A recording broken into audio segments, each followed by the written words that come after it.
परीक्षित कहते हैं, महाराज एक प्रश्न है, भगवान का एक नाम है दीन बंधु, तो क्या भगवान ने किसी दीन को बंधु बनाया क्या? भाई अमीर को तो सभी बनाते हैं, अपना भाई बना लिए। और आपको बताएं, जब अमीरी होती है ना महाराज, तो ये जो हमारे कुछ भी नहीं लगते ना, वो भी आके कहेंगे भैया हमको पहचानते हो? नहीं, आपको तो हमने कभी देखा नहीं। अरे आपके जो दादाजी थे ना, उनके ज़माने से आपका हमारा संबंध है। और महाराज जब गरीबी आती है जीवन में, तो ये जो अपने सबसे खास है ना, जो कहते हैं अरे महाराज मेरे होते हुए आपको क्या दिक्कत, अरे आप तो एक बार फ़ोन कर देना मुझे, एक फ़ोन पे 12 बजे रात में मैं यही बजाओ में उपस्थित हो जाऊंगा, फ़ोन तो करना। और जब महाराज आप इनको फ़ोन करोगे ना, तो है आपका फ़ोन काटेंगे, पहली चीज़ तो उठाएंगे नहीं, आपका फ़ोन उठेगा नहीं, दूसरा अगर उठ भी गया तो काट करके ब्लैक लिस्ट कर देंगे, अरे छोड़ो कौन जाएगा। तो गरीबी में ही वास्तविक संबंधों की पहचान होती है। तो कहा कि प्रभु क्या भगवान ने कभी किसी दीन को अपना बंधु बनाया? आजकल हम मित्रता भी लेवल देख करके करते हैं कि हमारे समान कोई व्यक्ति हो तो वही हमारा मित्र बन सकता है। आपने कभी देखा क्या कि कोई बड़ा अमीर व्यक्ति किसी गरीब को अपना मित्र बनाता हो? नहीं महाराज, बैठने में भी शर्म आएगा अपने बराबरी का। तो सुदामा जी कहते हैं, कृष्णस्य सीद सखा कश्चित ब्राह्मणो ब्रह्मवित्त महा। भगवान कन्हैया के एक मित्र थे सुदामा जी महाराज, परम मित्र थे। ये विद्यालय के समय के मित्र थे, कॉलेज टाइम के मित्र थे कन्हैया के। और हम जैसे जैसे आगे बढ़ते हैं, कॉलेज से हम निकले, पहले स्कूल में पढ़ा तो वहाँ से निकले तो मित्र वहीं छूट गए, फिर कॉलेज में गए, वहाँ से निकले तो वहाँ के मित्र वहीं छूट गए। हम छोड़ते जाते हैं। लेकिन ये जो कन्हैया के मित्र हैं ना सुदामा जी, बचपन के मित्र हैं सुदामा जी, बड़े लंगोटिया यार। तो सुदामा जी ऐसे हैं कि जिनका अपने इंद्रियों पे बड़ा वश है, ब्राह्मण हैं, विद्वान हैं, वेद पाठी हैं, संध्या वंदन करते हैं, गायत्री का जप करते हैं। महाराज सुदामा जी की पत्नी का नाम है सुशीला मैया। जैसे नाम सुशीला वैसे स्वभाव भी सुशील। बच्चे हैं सुदामा जी महाराज के, लेकिन बड़े परम भक्त हैं भगवान कन्हैया के। पर घर में बड़ी गरीबी है, अन्न का एक कण नहीं है, घर में एक दाना नहीं है। महाराज कुछ लोग कहते हैं सुदामा जी दरिद्र थे। अब भला बताओ, जिसके पास राम नाम का खजाना हो, कृष्ण नाम का, वो दरिद्र हो सकता है क्या?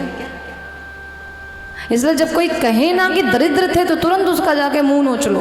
अरे सुदामा जी भगवान का भक्त कभी दरिद्र हो सकता है? कैसी बातें करते हो आप? पहले देखिए, हम किसी को भी दरिद्र कह देते हैं, किसी को भी। आप पहले ये समझो कि गरीब किसे कहते हैं और दरिद्र किसे कहते हैं।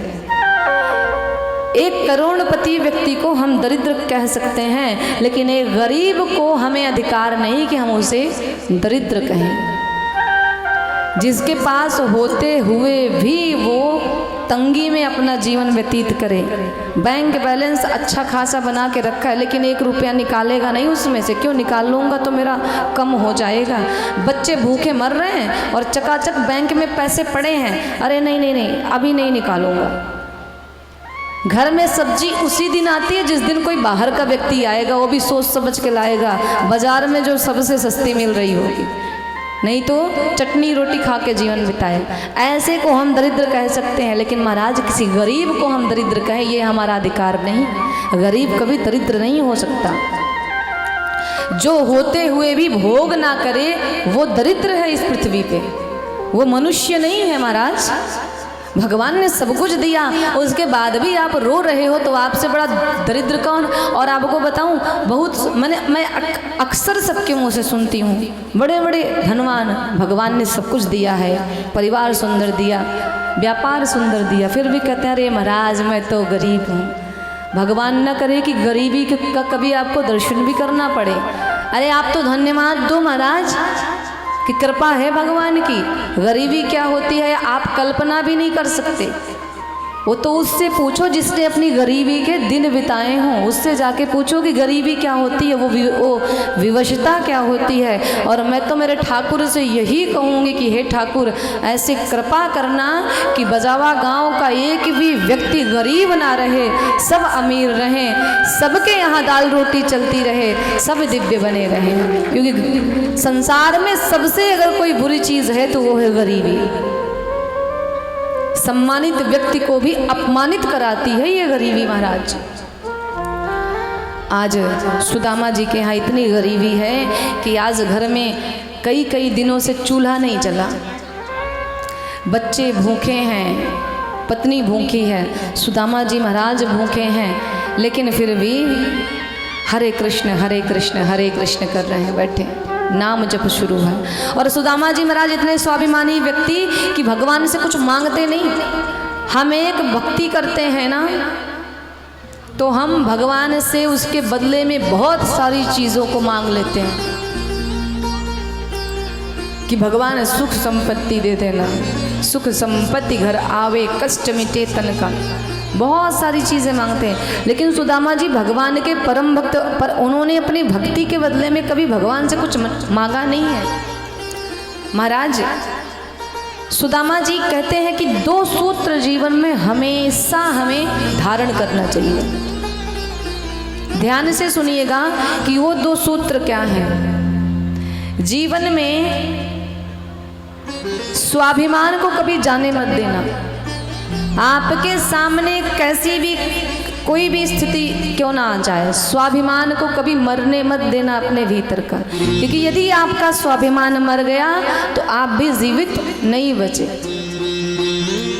और अभिमान को अपने जीवन में कभी आने मत देना, चाहे जितना भगवान दे दे, भगवान का प्रसाद समझ करके उसको पाओ। स्वाभिमान को जाने मत देना और अभिमान को आने मत देना, प्रयास करना।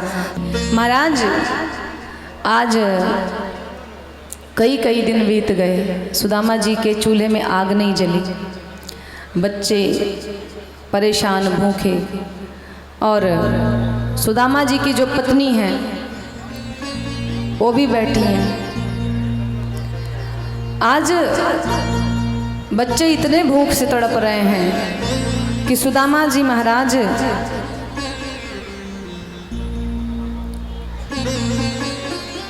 राम राम कर रहे हैं। और तभी सुदामा जी का एक बालक पुत्र आया और अपनी माँ से कहता है, माँ बड़े ज़ोरों की भूख लगी है, कुछ हो तो दे खाने के लिए। सुशीला मैया ने कहा कि देखो आज भोजन नहीं करते। क्यों नहीं करते? क्योंकि आज है एकादशी। एकादशी के दिन भोजन नहीं करते, एकादशी के दिन व्रत रखा जाता है। कितने भक्त एकादशी का व्रत करते हैं वो हाथ उठाएंगे। तो मैया ने अपने बच्चों से आज झूठ बोला। क्यों? क्योंकि घर में कुछ खाने को है नहीं, दे तो दे क्या माँ। मैया ने कहा कि आज व्रत करते हैं, जाओ और जा करके सो जाओ। और बच्चे भी इतने सुशील कि माँ ने कहा तो जा करके सो गए। लेकिन महाराज जब पेट में भूख लगी हो, पेट में भूख की अग्नि चल रही हो तो नींद भी नहीं आती। अभी आपको भूखे सुलाया जाए तो क्या आपको नींद आएगी? बच्चे भी सो नहीं पा रहे हैं। तभी मैया उठी और बच्चों के पास जब गई ना, माथे पे हाथ रखा तो देखा कि भूख के कारण उनका शरीर ज्वर से, बुखार से तप रहा है। और माँ ऐसी होती है ना कि अपनी थाली का भोजन भी अपने बच्चों को पवा देती है। स्वयं भूखी रह सकती है लेकिन अपने बालक को, अपनी संतान को कभी भूखे नहीं सोने देती। महाराज आप एक रोटी मांगोगे, आपकी माँ आपको 2 रोटी खिलाएगी। ये माँ का स्वभाव होता है, जबरदस्ती भोजन कराएगी। मैया जब गई देखी तो आज बच्चों का शरीर बुखार से तप रहा है, भूखे हैं लेकिन आंख बंद करके पड़े हैं। कहते हैं कि माँ सब कुछ सहन कर सकती है, पर माता के जब बच्चे भूखे हों तो ये कष्ट एक माँ तो नहीं सहन कर सकती। आज माँ को बड़ा कष्ट हुआ। और रो रही थी आज अपने इस दुर्भाग्य पे। भगवान ने देखा कि मेरा भक्त तो इतना स्वाभिमानी है कि ये अपने आप से कभी मेरे से कुछ मांगेगा ही नहीं, मुझे कुछ करना पड़ेगा। भगवान ने एक महात्मा का स्वरूप धारण किया और पहुंच गए सुदामा जी महाराज की कुटिया में। अलख जगाई, मैया बाहर निकली। भगवान ने आज मैया से भिक्षा मांगी कि मुझे भिक्षा दो।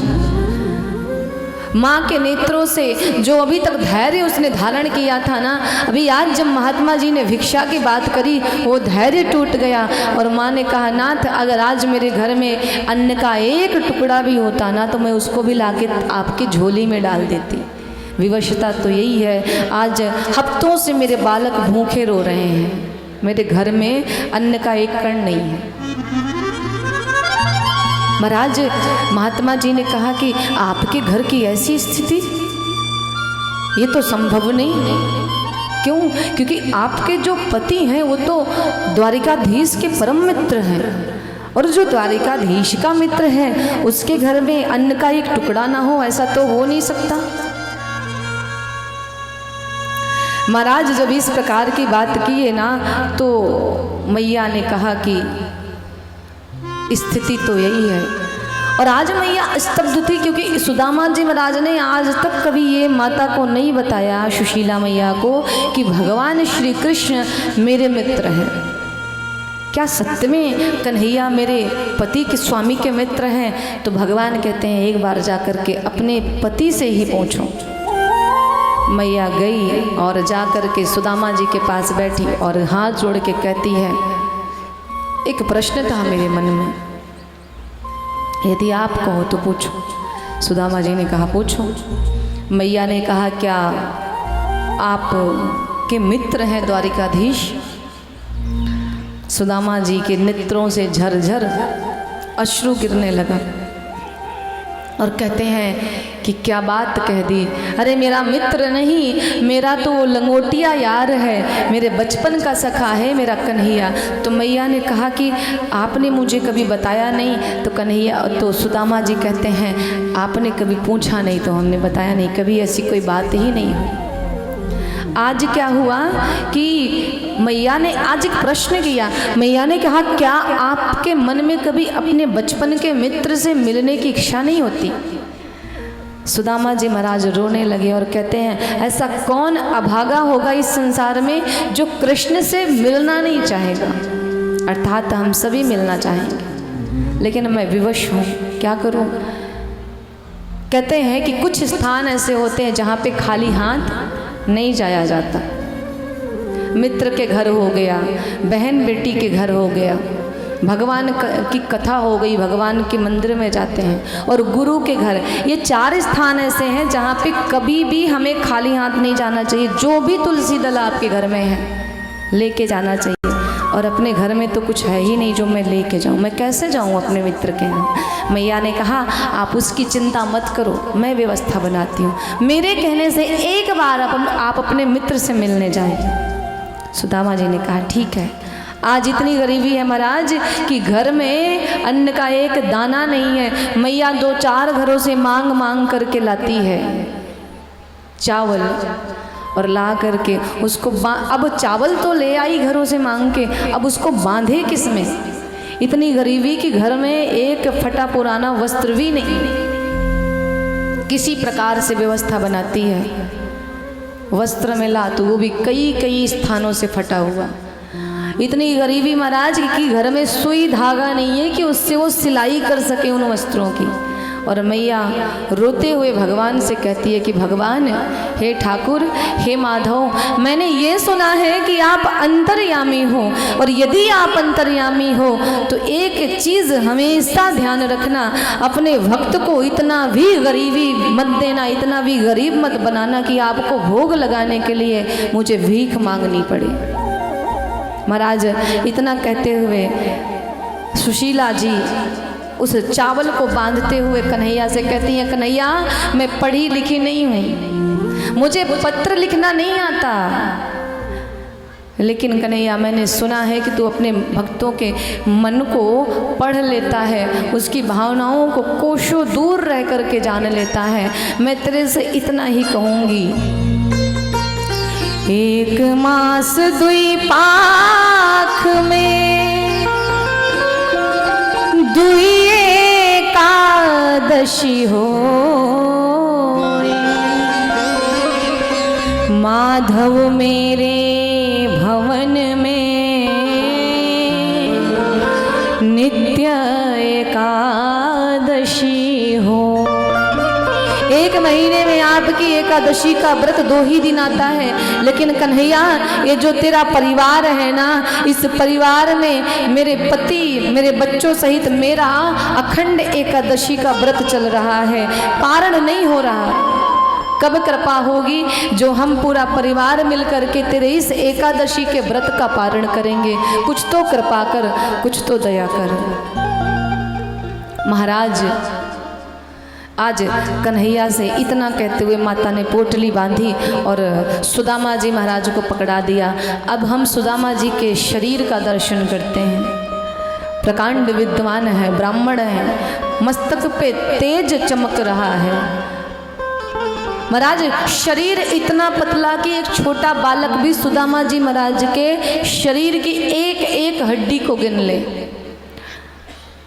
चरण में चरण पादुका नहीं, सर ढकने के लिए पगड़ी नहीं। सुदामा जी महाराज चल पड़े, पोटली को ऐसे बांधा, कंधे पे लटकाया, हाथ में एक लकड़ी ली और चल पड़े।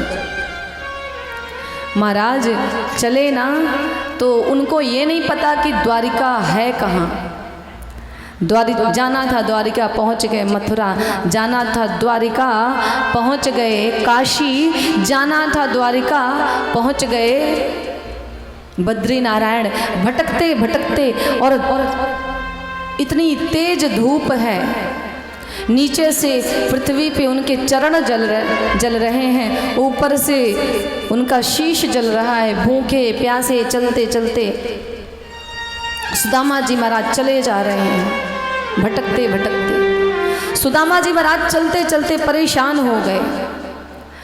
एक व्यक्ति जा रहा था, पूछा कि प्रभु आप ये बताओ मेरा कन्हैया कहाँ रहता है, द्वारिका का रास्ता क्या है। उसने कहा बहुत सही रास्ते पे जा रहे हो, जाओ। सुदामा जी महाराज चल पड़े। अब गए तो देखा कि एक नदी मिल गई बीच में। अब क्या करें, अब इस नदी को कैसे पार करें। भगवान ना अपने भक्तों की बड़ी परीक्षा लेते हैं, अपने भक्तों की बड़ी परीक्षा लेते हैं। भगवान ने कहा ये आ तो रहे हैं, क्या मेरे दर्शन करने के लायक हैं कि नहीं, इनकी एक और परीक्षा ले लेता हूँ। भगवान ने एक नाव चलाने वाले का स्वरूप धारण किया, आए प्रकट हो गए। अब सुदामा जी सोच रहे हैं इससे आगे मैं कैसे जाऊं, कैसे पार करूं इस नदी को। भगवान आए, बोले अरे ब्राह्मण देवता कहाँ जाते हो, क्या उस पार जाना क्या। अब तो सुदामा जी कहते हैं महाराज भले आए, जाना तो उस पार ही, तो आओ मेरी नाव में बैठ जाओ। सुदामा जी गए, झट से नाव में बैठ गए। तभी कन्हैया ने कहा नाव में तो बैठ गए, उतराई क्या दोगे। अब महाराज जितनी जल्दी सुदामा जी जाके नाव में बैठे थे, उतनी जल्दी उतर करके नीचे खड़े हो गए। बोले उतराई तो कुछ है नहीं। भगवान ने कहा अरे कुछ तो होगा। सुदामा जी ने कहा कुछ नहीं है। भगवान ने फिर पूछा अरे ब्राह्मण तेरे घर में कुछ तो होगा। अब तो सुदामा जी झुंझला गए, कहते हैं महाराज मेरे घर में एक ही चीज़ है और वो है मेरी गरीबी। संसार में सब कुछ हम बांट सकते हैं पर कोई किसी की गरीबी कभी नहीं बांटता और उसे कोई लेना नहीं चाहेगा। भगवान ने कहा चलो जाओ, आज से मैंने तुम्हारी गरीबी को ग्रहण कर लिया। महाराज कन्हैया कहते हैं आओ ब्राह्मण देवता बैठो। सुदामा जी महाराज ने कहा प्रभु कहीं फिर तो नहीं उतार दोगे, उतराई मांग के पार लगा दोगे ना। आज कन्हैया ने बड़ी दिव्य बात कही, कहा भगवान महाराज मेरा तो काम ही है कि सबको उस पार लगा देना।